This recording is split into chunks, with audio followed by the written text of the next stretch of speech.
Danielle, and today I'm going to be doing a video about 5 misconceptions slash myths towards HBCU, specifically Howard University. I've seen like a lot of them on the internet and things, so I figured it'd be fun to just sort of dispel 5 of them. So, let's get started.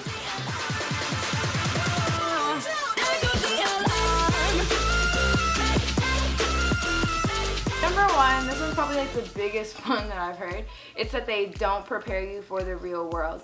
So this kind of bothers me because it suggests that being prepared for the real world means a person of color being submerged in a white space in order to learn how to get along and live with and accommodate to those needs. I think that that's stupid. Basically, if you're going to an HBCU, you're in a black space, and that's fine. Honestly, a lot of us, I know I could even, like, I came from a PWI, I could use, that opportunity to become more woke.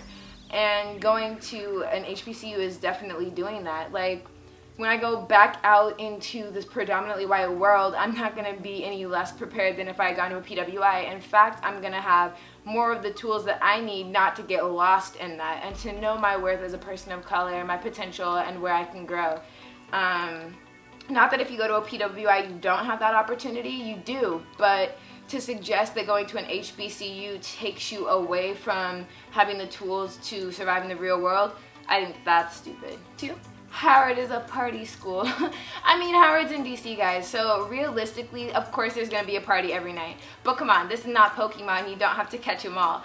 Basically, if you have an 8 a.m. that next morning, then don't go to the party until 3 a.m. It's really that simple, and if you do it, then make sure you've got a lot of alarms set. Or if that class is canceled, then live it up. But basically, it's just up to your own discretion, as it would be at any institution, or if you were living on your own in the real world or a big city or something. So I don't think it's like Howard's a party school, because so many things are focused on, grades and academics there. So I think that's an unfair statement.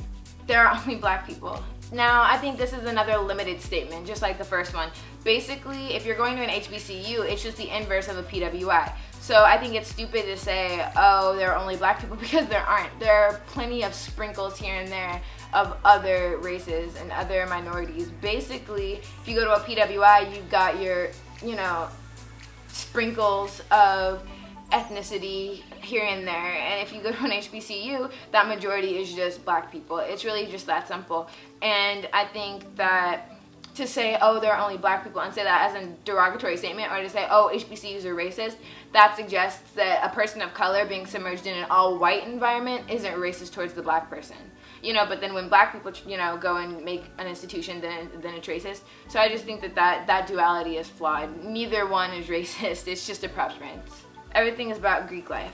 This, I understand this one. Like, a lot of people think because, like sororities, fraternities, that HBCUs are like historically black ones, that, oh, it's only going to be Greek life focused, but it's not. Like, any organization, especially at Howard, like, gets its fair share of, adapt from the community. It's just kind of like about where your focus is. If you're in an organization, then of course that one is going to be predominant in your world.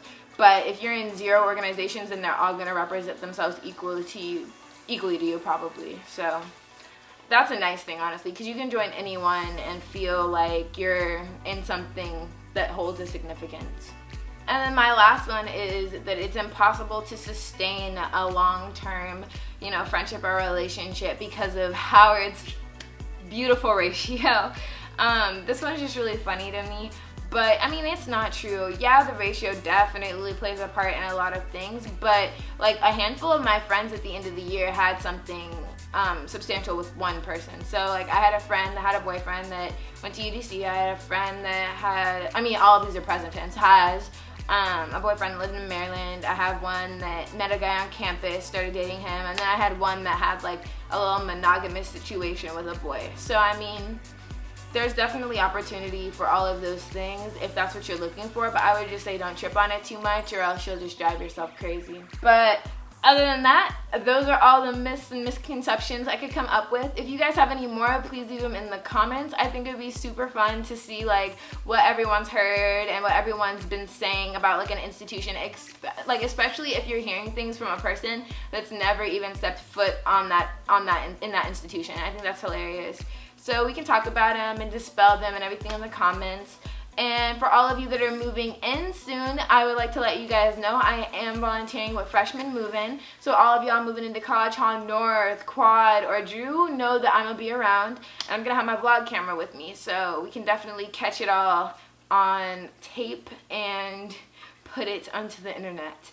I think that would be really fun. I'm volunteering with Quad, but obviously I'm going to be all around, and I mean, I'm moving in. So if any of you guys want to, you know, like have a meetup or do anything like after the day or whatever, then we can.